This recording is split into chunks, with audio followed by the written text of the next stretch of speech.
Welcome, episode 284, volume 2 of Stogie Geeks. I'm your host, Joe Hozempa, here in studio with Aaron, our friend from across the pond.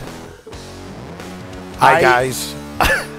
Before I introduce the guest, I just want to go on record to say one thing. This is the first time since I have been on this show, before I introduce the guest, that I have been on this show, okay? And I've been here since January 2nd, 2017, every week, without fail, that we've had a show.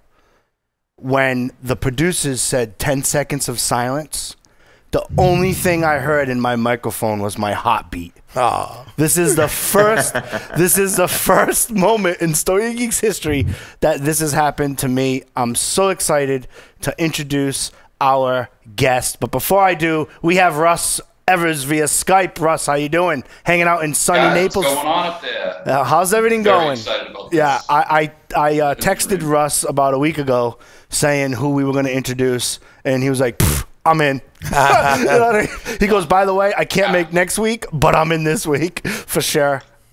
This is one of those episodes that is going to be by far most downloaded episode of the year. I'm predicting it, not only because you're here, and not only because Russ is here, but I have the privilege and the honor to introduce a true icon in the industry.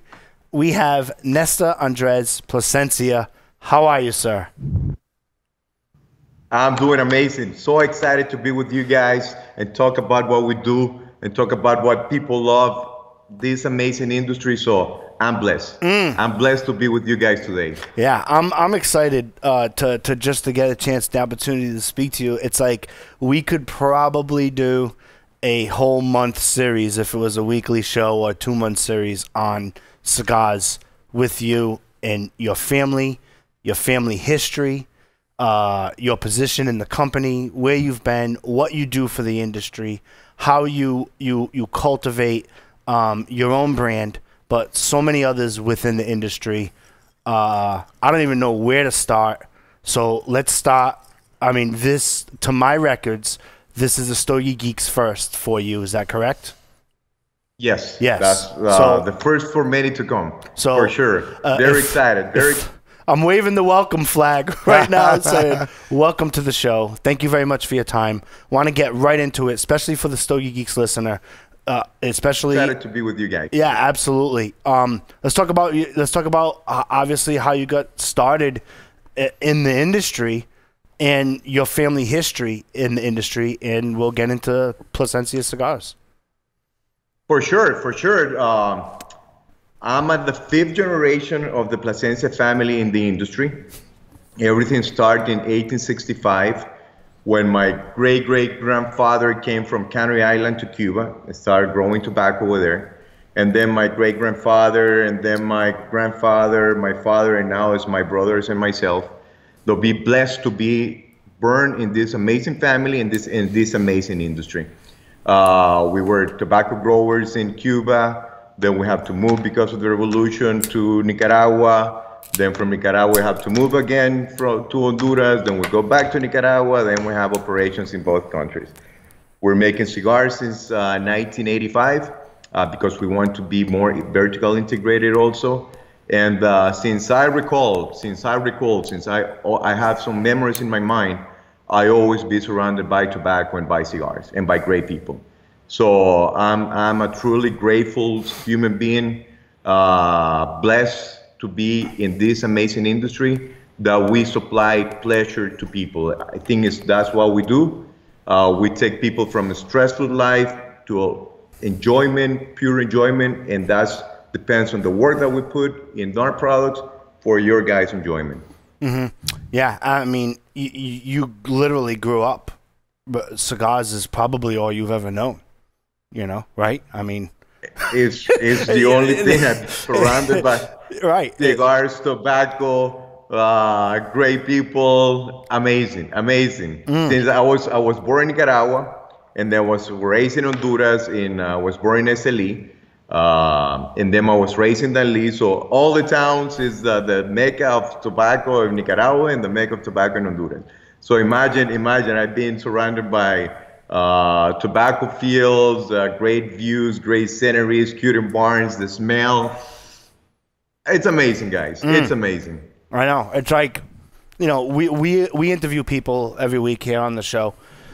And, you know, sometimes with the boutique revolution that we're going through now, someone has always done something else and then decided to get into the cigars.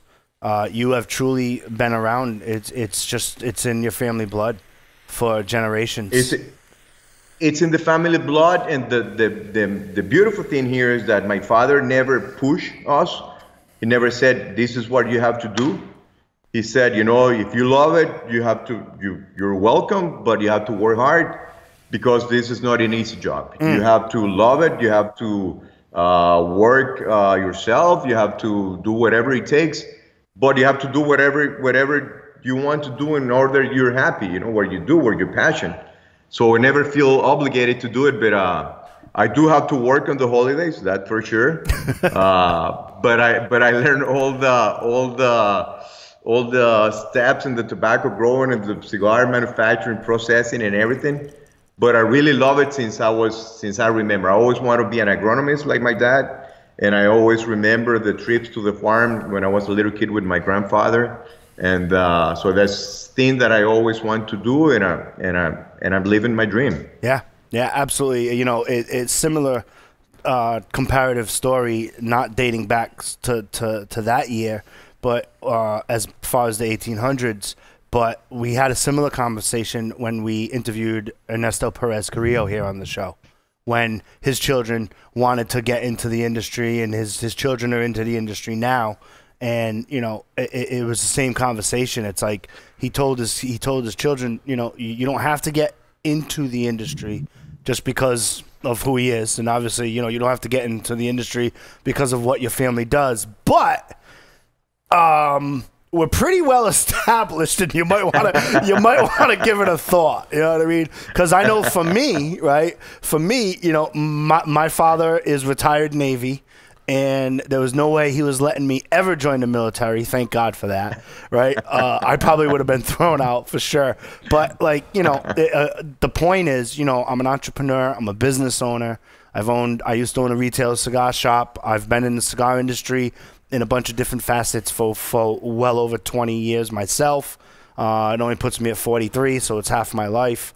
And, you know, I'm blessed. And I can only imagine, like, if I grew up in a family like yours, hey, you're not only blessed, but you got this business model and these cigars that people really love to smoke. So take us through. Make it a little bit easier. I want to get a little bit personal, just so that the Stogie Geeks listener can really get to know you, and then how it kind of reflects over your brand.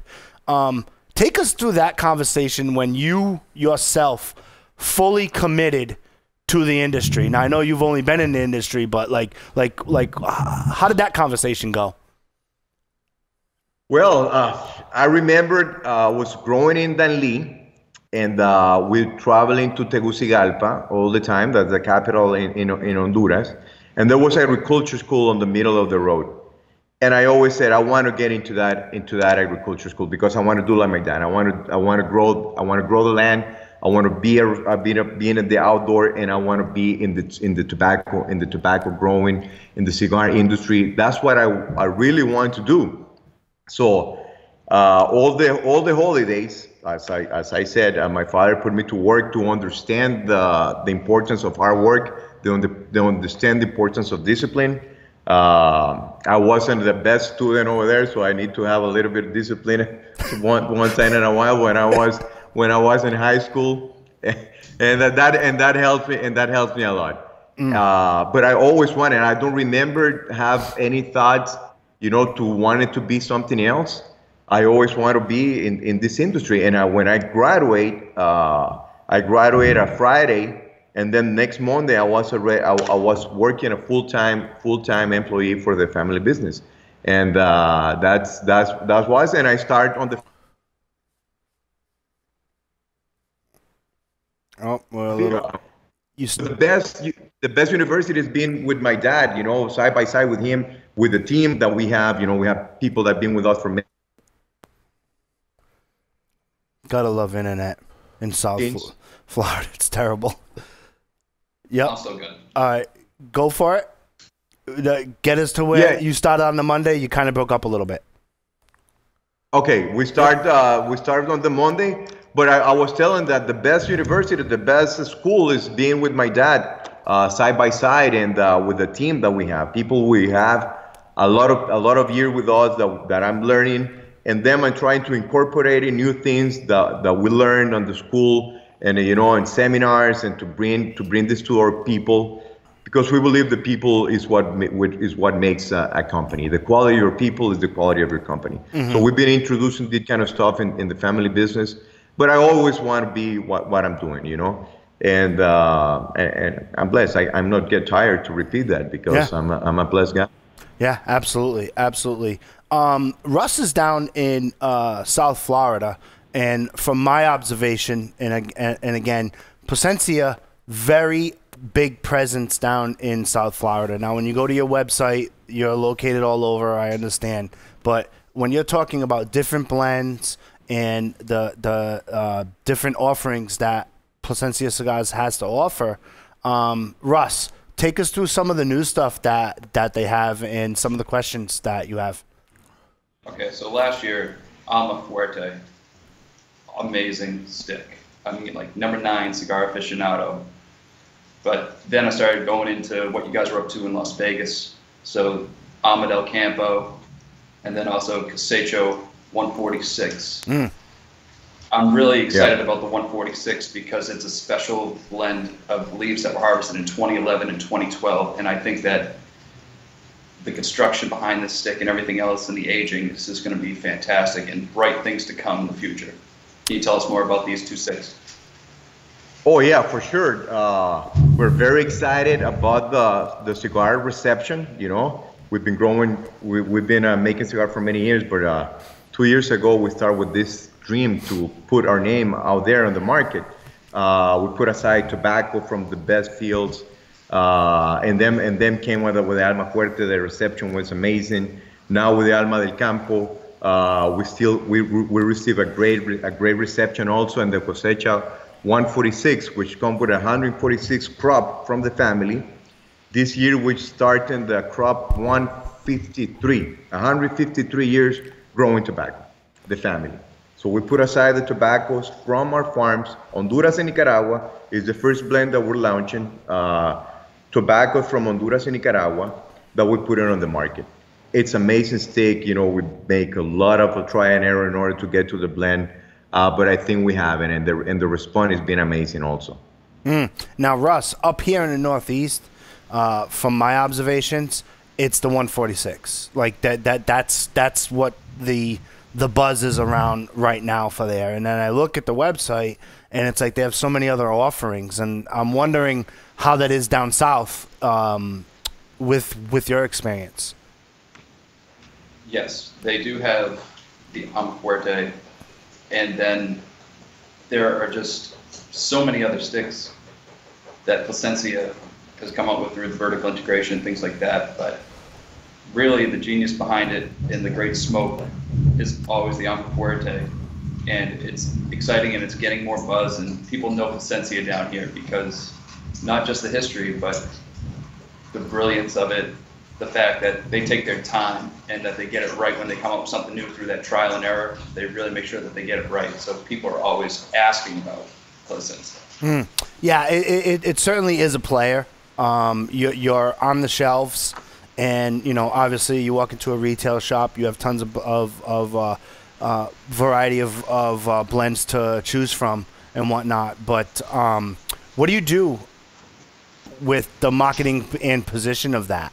How do you try to get through all of that clutter, Nestor? Where do you see Plasencia coming through? Where are you as a company? What are some of the things that we can look forward to in the future?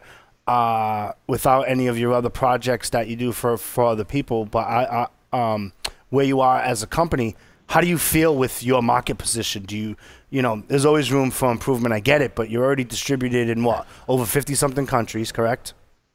Yep. So what we do, you know, this we just have 4 lines in the American market. We have Alma Fuerte, we have Alma del Campo, we have Reserva Original that I will speak a little bit of that brand also, and we have Cosecha 146. We didn't introduce any new products on this IPCPR. All this product was introduced in the last year IPCPR because what we're trying to do is building icons in this industry that are gonna stay here for a long term. It's a little bit of different approach for most of them of the other companies, which I respect. But for us, we're building icons in this industry. We're taking the time. We're putting the tobacco aside. I'm so blessed, and I talk to the people. So when I start to thinking about it, I see this tobacco put it in the ground. I see this tobacco growing. I see this tobacco being harvested. I see this tobacco in the curing barns. I see the tobacco being on the fermentation piles, on the selection tables. I've been to cigars being made. I see the cigars in the aging room, and now I have the privilege to see the cigars in a lot of cigar shops. That is amazing feeling.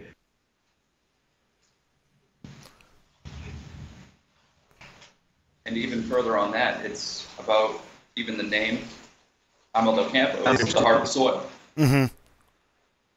Yeah. It's just right there. The soil, and this is like, you know, we want to get all the soul of the soil into that product, you know. So taking care of your land, taking care of, you know, we have the Plasencia Reserva Original, which is the only cigar in the world made with organically grown tobacco. That is something that we developed. I learned how to grow vegetables organic in agriculture school. But the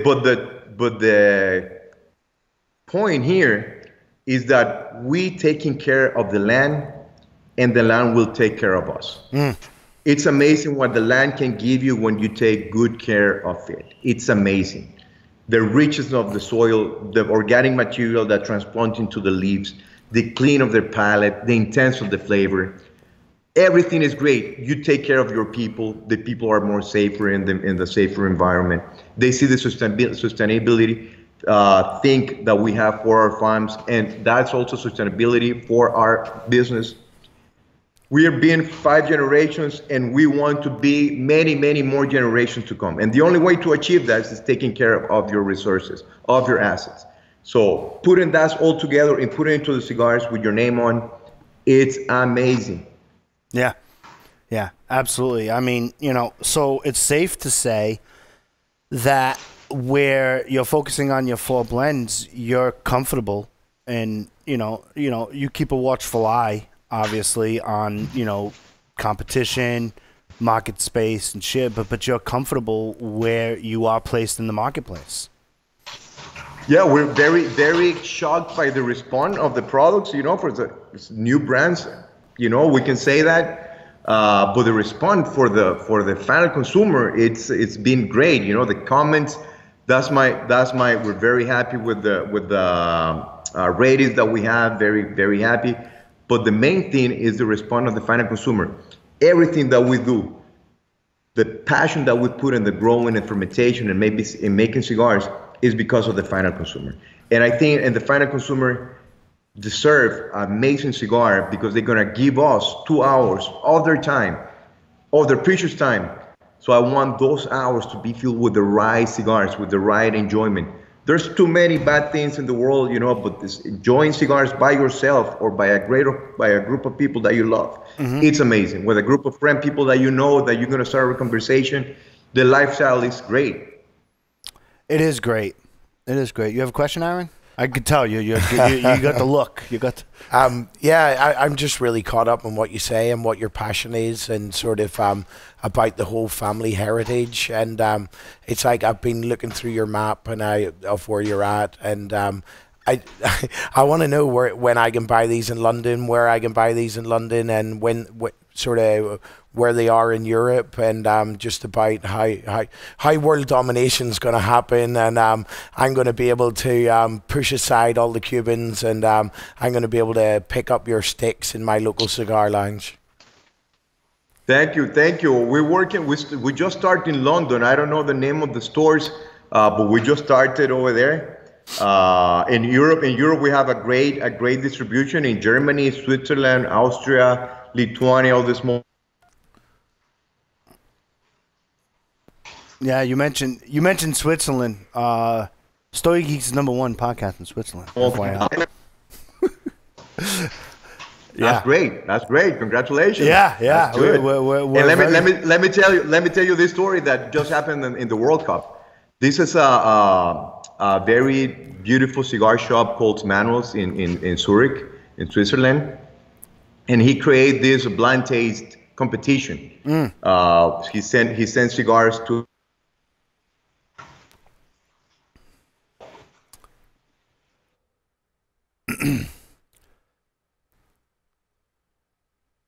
Yeah, gotta love. He sent cigar. He is the heart and soul of cigars, baby. Oh yeah. Too bad. Too bad the Wi-Fi over there gets kind of spotty. We get him back. Okay, we get him back. Okay, let's circle back to him. You there? All right. Okay, I was go telling back you to Zurich. about. You were at Zurich and then you broke up. Okay. Yep. The store in Zurich makes this World Cup competition with cigars, like the World Soccer competition. So the cigars, he sent cigars blind tasted to their consumers, to the final consumers. And then the best cigars that won, people didn't know which cigar they were enjoying, they were smoking, going to the next phase. Okay? And like the World Cup, and then the next one, and then the next one. And in the day the final day of the World Cup that we were at the IPCPR, they just let us know that Alma del Campo won the cigar championship for them in a blind tasting competition. Yeah, that's awesome. Against cigar from all over the world, So that was, man, coming from the fan and consumers, again, is the best compliment that we can have. What do you do when it comes to listening to the consumers? How personally do you, I mean, it's a tough question, right? Because if I say it to someone who's been in the industry for, say, 10 years, it's a different answer than someone like you and with your family history. How do you get your consumer feedback? And, what does that get discussed when you're looking at some of the new blends? Or are you just saying, hey, we just trust our stuff. This is what my family's been doing. This is what we've been doing for generations. And we know that what we produce is going to be a player. No. We always listen to feedback, and when we make a blend, we send it to people that that are being in the market for many years. He send it to people to get some feedback before we launch anything. But the main thing is to have a lot of flavor in the cigar. That the cigar develops the flavor from the region, from the micro region where it's grown, and then that the people can understand that. We blend, for example, for strength, but mostly for strength, I have to be full flavor. Even though it's a full strength cigar, medium or mild, it has to be full flavor in all the strength level. So that's our main goal when we blend. But we really ask the people. The only thing that we were missing, we were growing the tobacco, we were making the cigars, was the face-to-face connection with the final consumer. It's something that we're doing right now, so people understand what. So good to be true. So good to be true. Russ, when he comes back, yep. Oh. But he's right, like that flavor, the organic cigars. Oh yeah. Totally different. It brings a full body to it, and Alma del Campo, I reach for it every time. Yeah, and what I find out, true, Russ and Nestor, is that when I'm in conversation and Plasencia Cigars comes up, and it always comes up, and it comes up for reasons that we'll discuss later on within the interview. But when you start talking about them, it's like, when they really get, they come to say, well, how come they don't produce more brands? How come they don't produce more blends? And it's like, as a business owner, it doesn't matter at what level you're at. You have to make a decision if you're going to go wider or further, right? Or, what is it, deeper or wider, right? And do you really want to take your 4 blends and make them iconic and stay there and stay right in that space and own that category? Or do you just want to have 10 sticks and, 10 sticks a year and blow them out at IPCPR, and the next year everyone's looking for the next stick? What's your take on that, Nestor? We want to build those 4 blends, those 4 brands as iconic brands in the industry. And at the same time, we have a lot of things in the aging room with tobacco to get, like limited editions, to get the spike also, but not get crazy with a lot of brands and a lot of new releases. We don't want to grow that path. Mm-hmm. We want those brands, and every brand that we release, that has to be, a big major asset. We will try it, because it has to be. We will do the best that we can, but it depends on the final consumer. The consumer will tell us if this is this going to stay, or but that whatever it takes from our side, we're going to do our best, and our people is going to do their best. We have a team of motivated people that are putting their soul. That's why it's alma fuerte, alma del campo, that we put our soul in everything that we do, and we want to reach the soul of the final consumer. Mm-hmm. Absolutely. Nestor, you just mentioned the Alba Fuerte. It's like I know that cigar's got a very an above average sort of price point, and I know you're going to have a great answer for me here, but tell me, and I know myself that when I'm smoking a cigar, and I don't smoke as much as these guys, sort of Joe maybe on sort of 5+ sticks a day. I don't know what you're on, and I know Russ is a similar type of guy, but I would rather pay a little bit more and feel the quality and the romance and the expense of it. So can you tell me about that cigar and why I will be paying a little bit above an average stick to enjoy that experience? Of course. When we start thinking, to come into our online many years ago, we have to be very, very, to put a big fact, a big point in this industry that we're here, that we want to have this Plasencia distribution, Plasencia brands to stay. And the only way that we can achieve that is coming with exceptional cigars. So what we have to do in order to have that exceptional cigar, having the best tobacco possible with the more aging possible that we can have. So we put aside tobacco for 10 years in the Alma Fuerte. Wow. 10 years. We harvest the tobacco, we put it into our aging room in a bale for 10 years. We are one of the biggest tobacco growers in Nicaragua. Yeah, they have. We have a lot of great tobacco to save. And then we put that, and then the concept with the box coming with an ashtray, we want to give that as a present for the people who buy the box. That's not in terms that's why the price of the cigar, because it's a present that we want to give to the people when they buy a box. The value that you're gonna have in that cigar, it's amazing. I think that cigar, and I've been hearing, for many people, that is a great value cigar, even though it's in a higher price point. But we need to celebrate life. We need to celebrate with something really, really, really good. And that's where our main focus when we create this cigar. I think what I'm going to do, this is my last show in the studio on Stogie Geeks, and I'm leaving America after 5 weeks. I'm going to get Joe to take me to the local cigar lounge, and we're going to go find one of them. And that is going to be the last stick that I smoke in America before I go home. You might not make your plane. You might have to fly into Russ's neck of the woods first, and then change your flight. I could play some calls and we can. We need to find one. We need to find one. Let me know what you think. Please let me know what you think. I will. Rose. I'm not gonna lie. Your agency sent us samples months ago. Okay. And I burned through them, and they didn't make they were so good. What I usually do is I usually save some for the show, saying, okay, this is going to be a future interview. And then I take what they sent us, and I give half to Paul and half to me.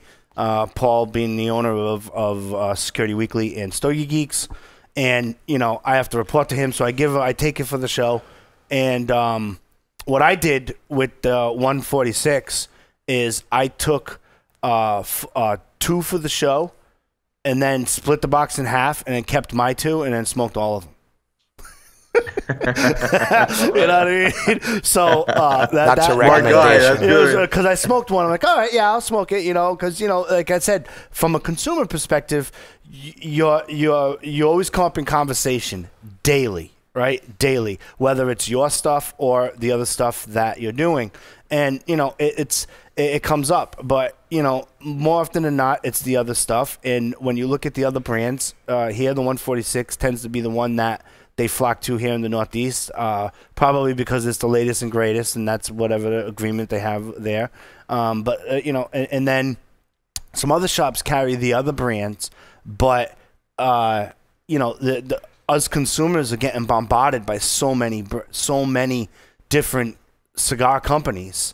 It's crazy, it gets kind of crazy. Now, I know when I went down south back in April, I was in Russ's neck of the woods, and it's like you guys have a huge presence in South Florida. I mean, we're talking signs and banners and shelf talkers and everything. It was really neat, to actually see that, because, like I said, up here, that's really not necessarily the way that it goes. You might want to work on that too. Here in the Northeast, I don't know. You know what I mean? I don't know what. Yeah. We're working on that. We don't have a big sales force. We just have one guy. For a lot of years, we just hired another guy for the Texas territory, because I think we don't want to have like a lot of guys. And I want to go and visit the most stores that I can, but I want to grow organically. Don't take it the rush, take it slower, making the things right, having the cigars in the humidor, having the tobacco waiting in the aging. But we're getting there. There's a lot of potential, man. We're so excited to this new, something completely new to us. I heard that is a lot of excitement when you're creating something, and there's not a lot of excitement where you're maintaining something. Mm-hmm. But when you create something, it's so amazing, so exciting. All the things that you feel that you're growing, that your mind is thin. How you can, as you said, there's so many brands. How you make people pick one of your cigars out there. And there's so amazing cigars in the marketplace right now. Amazing cigars. This is the best time in history for cigars consumers right now. Yeah. So how you gonna make these guys try your cigar, like it, and then gonna try it again and give it to their friends and everything? That's our main goal. So we're working on that, so I think it's slowly but surely. Yeah, absolutely. Russ, do you have a question? I have a comment. The Ama del Campo. It's when you find one, grab it, unwrap it, sit down for 2 hours. Right. Thank you. Yeah, absolutely. You need to. Thank you. You need to you gotta take your time with them. Like honestly, it's truly a different experience. And when you're sitting here talking to the guy, it's like it's just radical. Yeah. You know what I mean? Like I don't know what to say. It's like in Florida we got the saying, if it's not broke, don't fix it. And his lines are incredible. And just keep doing it, baby, because it's a mini vacation. It's just wonderful every single time. You really get a home run with all your lines. Yeah, absolutely. I would love to. Stogie Geeks' wish is to work something out where we could take an episode, Nestor, and really get into the blend of what each one was and the history of that stick and then all of that stuff. If we could somehow coordinate that offline, for sure. Because it's like, this is one of those interviews that we can't possibly cram all this in an hour. You just can't, and I think that if we sit down and coordinate that offline to really educate the consumer, because I think that the Stogie Geek listener would really love the knowledge, not only that you can educate us on each particular stick, but each particular story as to which the stick represents and how it coincides with your family's mission. Perfect. I count on that for sure. Let's organize it. Yeah, awesome. We can get that done offline. Business. Is there anything now? What are you going to do with that 153? Is it going to be? So that's not ready yet. Obviously, that has been harvest has been picked, and it's now sitting. What are some of the plans with that? Is that coming out soon? Are we still gonna have to wait 5 years, 10 years? What's going on with that? Yeah, we have something for the next IPCPR. It's going to be another Alma series that we have. Not another cosecha, not another crop. For the next year, we're gonna have something really interesting that I cannot say nothing about it now, but it's gonna be a unique tobacco that we have for many years waiting to be released. So there's a lot of things. There's a lot of things, you know. There's a lot of innovation in packaging, a lot of innovation in products, a lot of innovation in customer service. We do a lot of things to make the team motivated and to make the team that our mission is not just making cigars. I said, people ask me, what do you do for a living? And I said, my job is to enhance people senses with the best cigars possible, you know. We're not a business to making cigars, it's a business to enhance people experience. It's a sort of experience of the people. So that's what we do for a living, and I want the people to believe that. And at the same time, we're blessed that we can help. We have a daycare with 200 kids for some of the workers in Nicaragua. We do a lot of things in the environmental for the farms, drip irrigation, all the stuff. So at the same time, you're doing your passion and you're able to help people in your community that are helping you. So it's a win-win for everybody. Mm-hmm.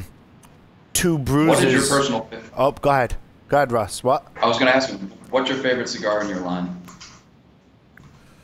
Wow. And what are you smoking? Yeah, what are you smoking? Stick it to him as I put him on the spot. Let me see.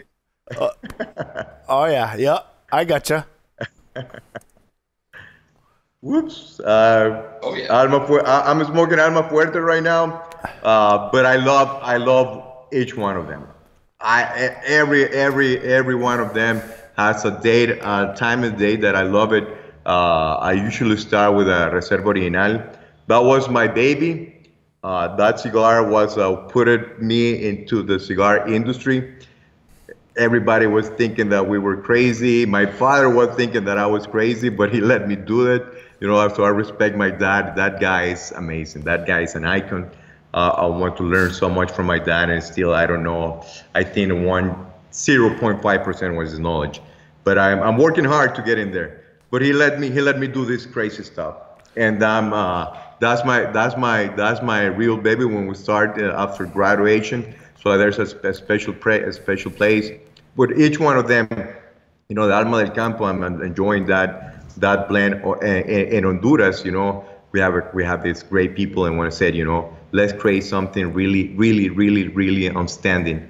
And we're gonna blend tobacco from Honduras and Nicaragua. There's a lot of booze about Nicaraguan cigars, which is amazing. I love a Nicaraguan, but Honduran tobacco is also, you know, very good. And when you put these two together, it's amazing. The combination is amazing. Mm-hmm. And so, you know, each one of them has.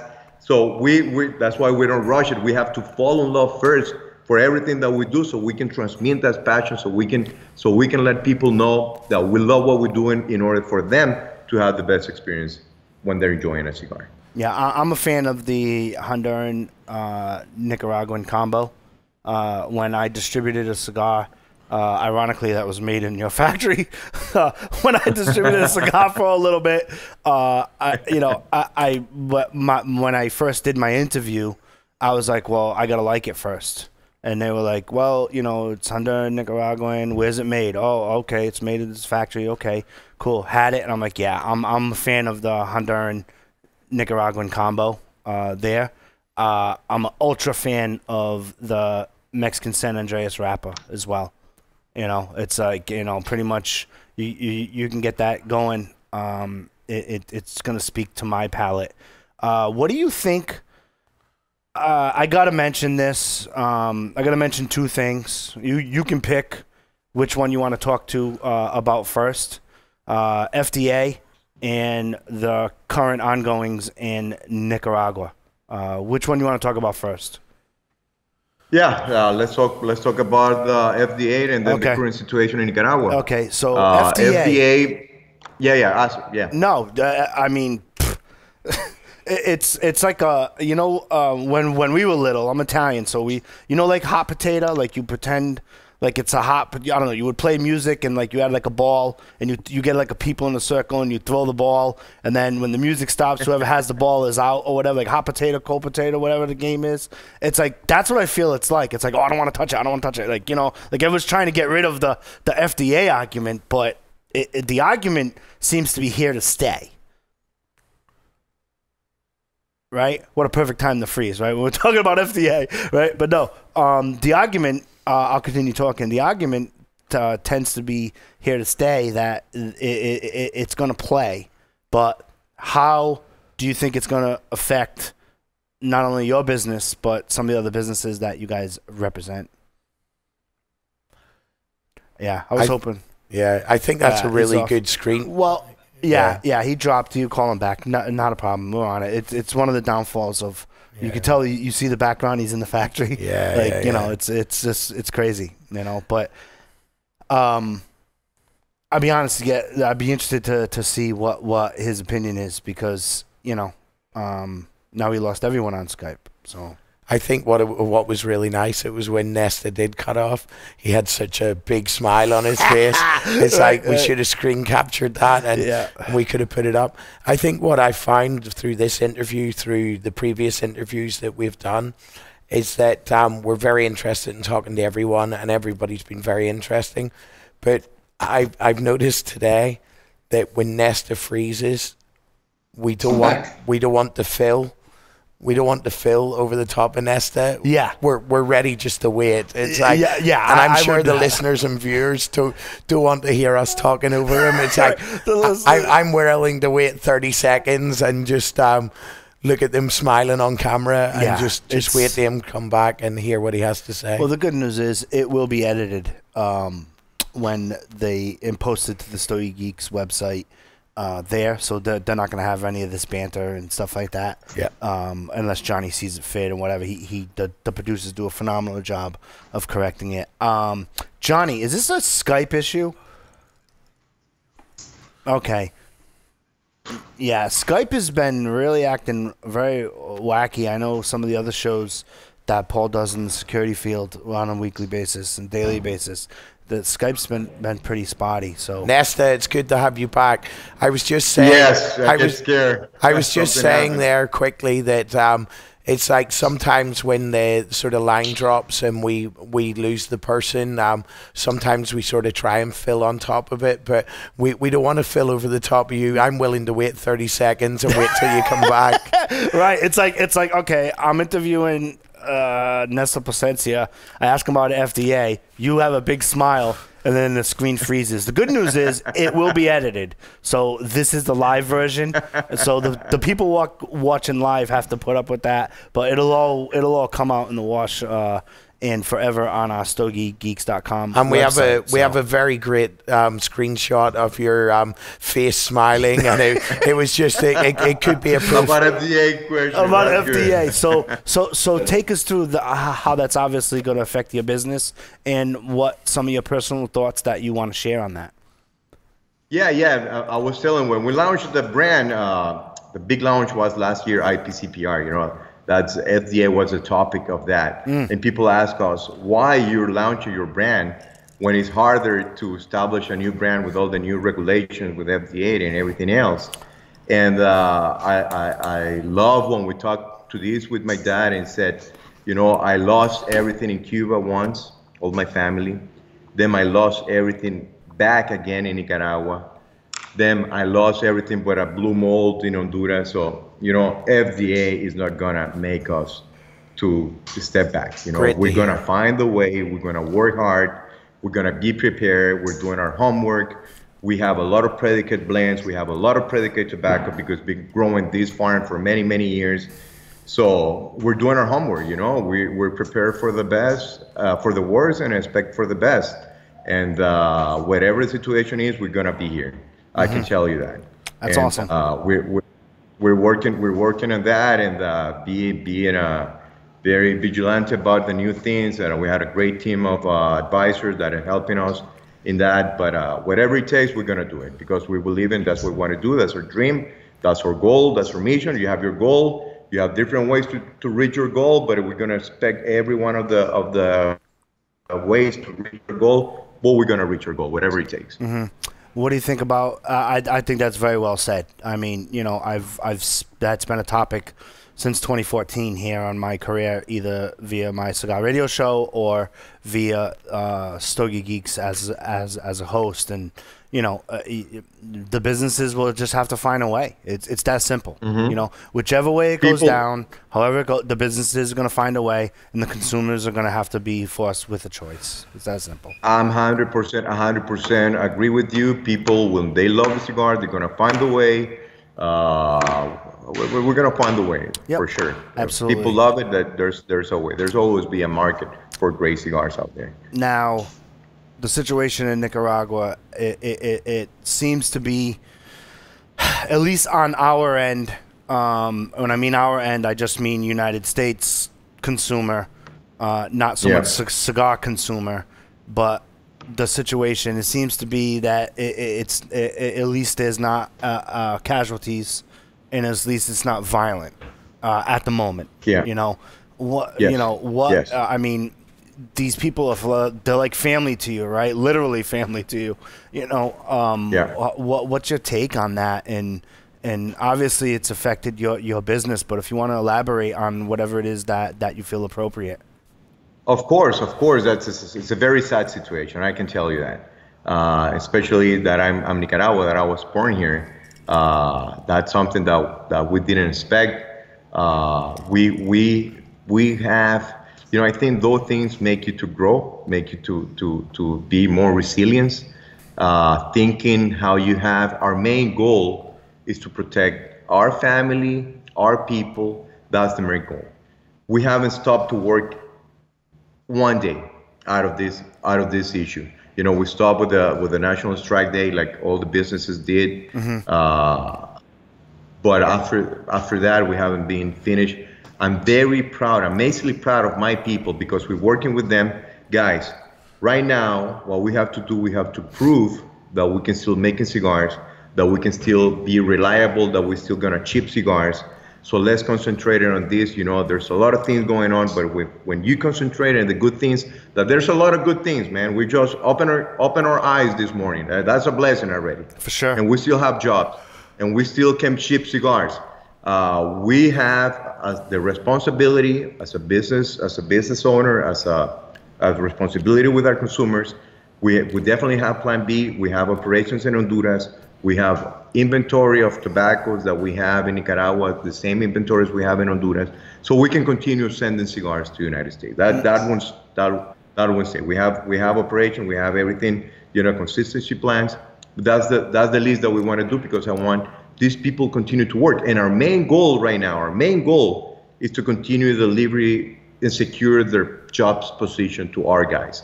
That's our main goal, that they still have the paycheck, that they still can feed their family, and we're going to do it in all the worst scenario until we have and it's not secure for anybody to go to job.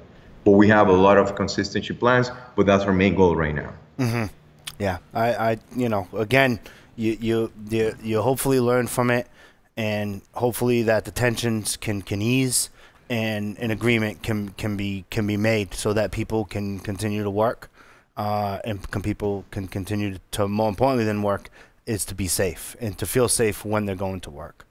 Yeah. You know, because, you know, it starts off as rumors within the industry. You know, we get, I can't believe so many either Stogie Geeks listeners or the companies or the agencies like you use always send us information, every day. We're getting constant, you know, just, hey, just want to let you know if you want to use this for a show, whatever.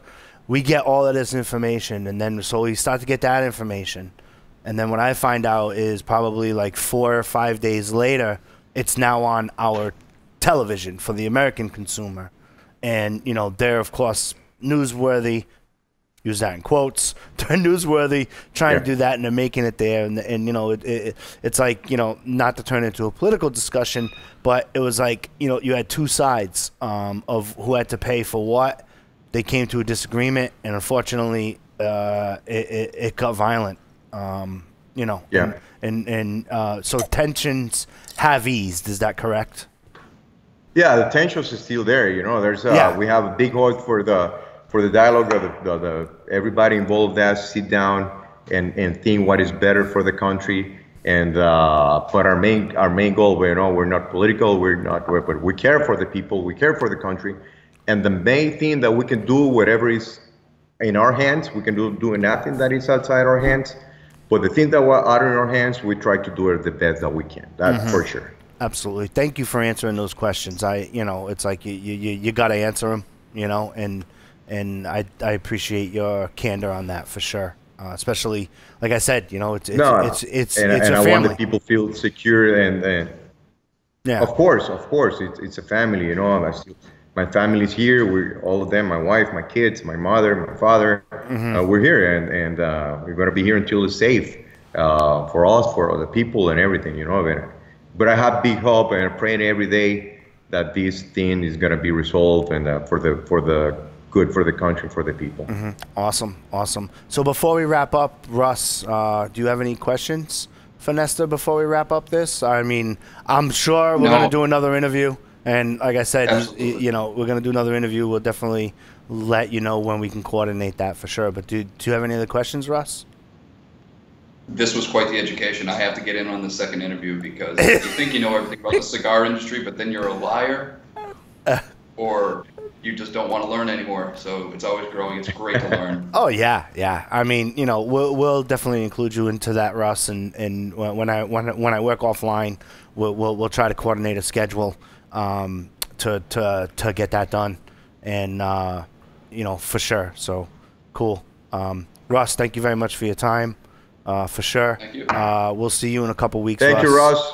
You know, Thank you, Russ. Nestor, don't go anywhere. We're No, I'm just saying goodbye to Russ right now. Absolutely. Aaron, do you have any questions and comments or observations? It's been a hell of a 5 weeks for you here. Yeah. He's getting a cigar education for sure. I'm definitely getting a cigar education.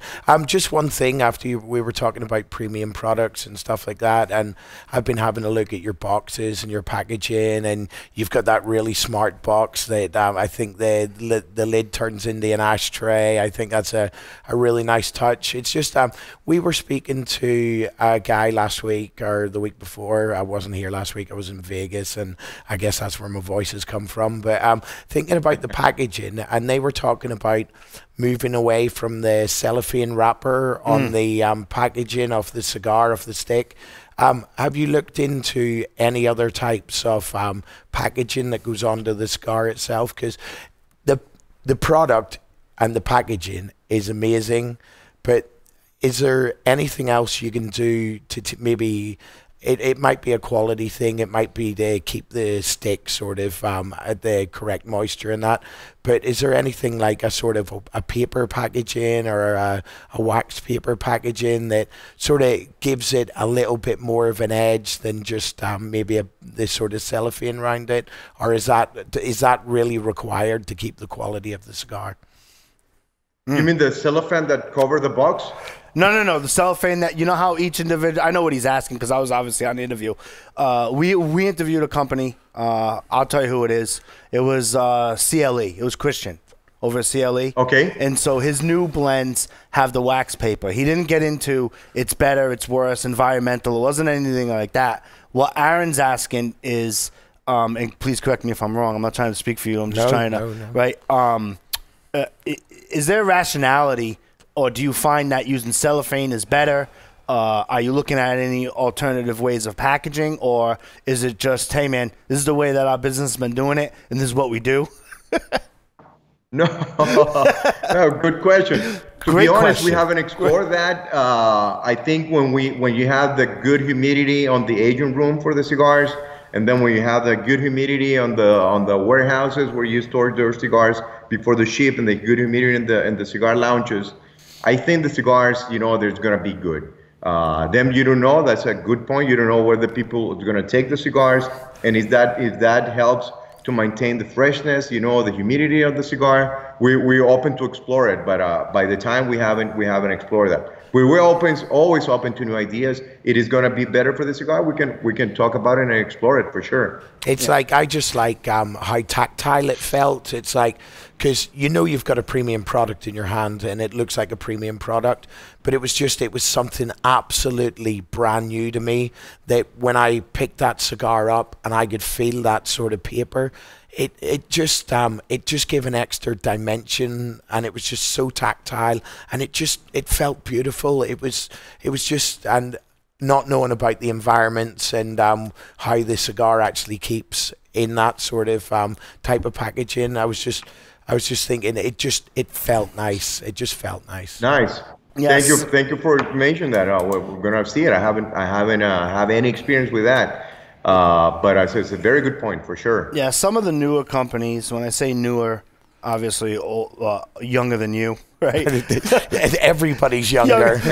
Younger than your family. But some of the, like Esteban Carrera has been doing that, you know, with their Brownstone series, the Esteban Carreras. CLA did that. I don't know. I mean, to me personally, as a consumer, I look at it as it's gonna pop on the shelf. Right, and you know, there's so many, you know, when they walk into a shop, or even if they're shopping online and they have a list of all the products, it's gonna pop, right? And I wonder if that's just, hey, you know, it's wax paper, it's cheaper, it's gonna cause there, or you know, we use this to make it pop, or is it better for the cigar? That's all, you know. Okay. I'm thinking, you know, I'm a true. What I love to see in a cigar is when you show the beauty for the wrapper, you know, all the hard work you have in order to grow that wrapper. You save it for the disease. You cure it in turn to have all these right colors. You didn't put any more humidity than it needs in order to have more spots, water spots, you know. So you save it for all this process. So I think our take on that is you're proud of all the work that you're doing in order to you want to show that. Yeah, and then maintaining it into the right conditions, I think is great. But we're always open. You know, the beauty of this industry, and there's so many things to learn still. You know, tobacco is so fascinating plant that you have the same plant growing in the different regions, the same variety is going to have a different taste, and the same plant in the same regions. Tobacco from the bottom, tobacco from the middle, tobacco from the top of that plant is going to give you different flavors, different strength. It's so fascinating that you're still learning. My father said, we need to speak tobacco language, you know, but this takes a lot of time to learn that tobacco language. You will have to listen to them, and it will tell you what is the best for them, for it. Yeah, absolutely. Do you need any testers for some new blends? Because your assistant has our address. Right? Okay. if you got some new blends testing out, and you need any feedback, by all means, you know. Thank you very much. Thank you for that. You know, I have an eye on that. Yeah. Keep us on the list.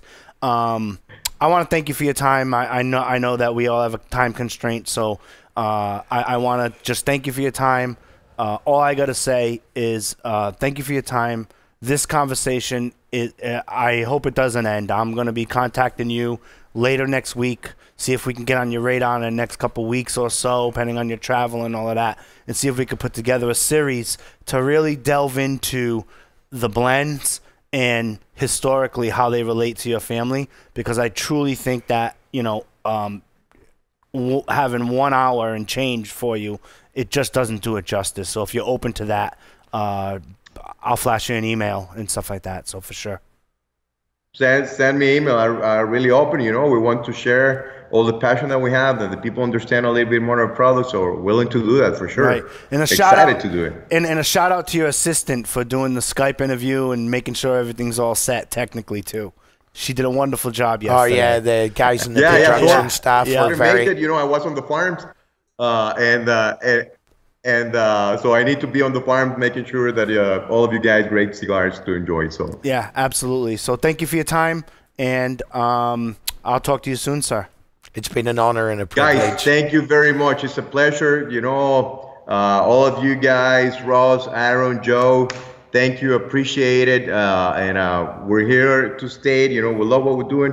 Thank you for thinking on us in order to let the people know what we're doing and all the passion that we have. Absolutely. Thank you, and best of luck to you and your family. Thank you very much, guys. Thank you. Appreciate it. Thank you, Nestor. Thank you. It's been a Bye-bye now. privilege. Now, Aaron, this is the point. It's like we're going to spend the next 4 minutes just saying goodbye to Aaron here on Stogie Geeks. I don't know what to say. Yeah, right? you don't have to stay for this, Nestor. Nestor, if you want to stay, I'm saying goodbye to him. That's all. If you want to stay, you can stay. You know what I mean? That's up to you. Are you staying or no? I'm staying for 4 minutes for sure. Okay. All right. Thank you. All right, Thank cool. you. All right. See, so we'll toggle back. I just wanted to know so the producer knows to everyone can say goodbyes at the end. If you're just tuning into this episode, Aaron came by. He lives in Ireland. He has been here in America for 5 weeks, and he has participated here on our crew here at Security Weekly. He's done some side projects with Security Weekly. He appeared on The Big Show, Paul's Security Weekly. I can't even get a drink on that show. No, I can't even explain what a thing that is to be on that show. It's like all my friends are so jealous. They're like, how did you get on Paul's Security Weekly and not just appear on a small segment, actually sit on the show for 3.5 hours? Right. And, you know, how Aaron started here on Stogie Geeks is he was coming in and he was just taking out these Cubans, and I was like, you know, hey, like, you know, what is that all you smoke is Cubans? And he's like, I live in Ireland. I didn't know he had no clue about this whole other world that we have, and so he's taken literally a 4-week, 5 if you count all the time you were here, a 5-week crash course in security, a 5-week crash course in crazy business, and a 5-week crash course in cigars. And I mean, wow, that's a lot to take in 5 weeks, man. There's a lot of good products out there. Right. It's one of those things. And Aaron, I just want to say that logistically, you're going to start a new job in September. You left the Royal Air Force. I got it right? Yeah, it took me 5 weeks. 23 years of my life, ever since I was 17. He left the Royal Air Force, and he's going to go into a civilian job. And I wish you the best of luck for that, for sure. It has been a privilege and an honor to even have you here. It's been more of a privilege and an honor on my side, and the fact that you really took me to your heart, and we've been best friends for 5 weeks, and it's been since day one that we've been best friends, and you've taken me to lots of different cigar lounges, but not even cigar lounges that are around where we work. You took me to your your personal cigar lounge where you smoke with your friends, and I was introduced to Joe's real friends that he smoked cigars with, and I got to sit with them and I got to talk with them, and they got to tell me about everything other than Cuban cigars, and they got to tell me about Joe as well, and it's just been a privilege how you've taken me to your heart, and everybody else here, the whole crew, everybody that comes on the show. It's like, and especially Paul Asadorian. It's like, I don't think I can close out the show without sort of thanking Paul and Sam is director of operations, who my initial contact had to come through. I actually, because I've been drinking whiskey and smoking cigars since this morning, and I'm just going to run through a list of names just really look quickly. Look at this, he's already prepared. Well, I just didn't want to miss anyone. It might be longer than 4 minutes. I'm learning here.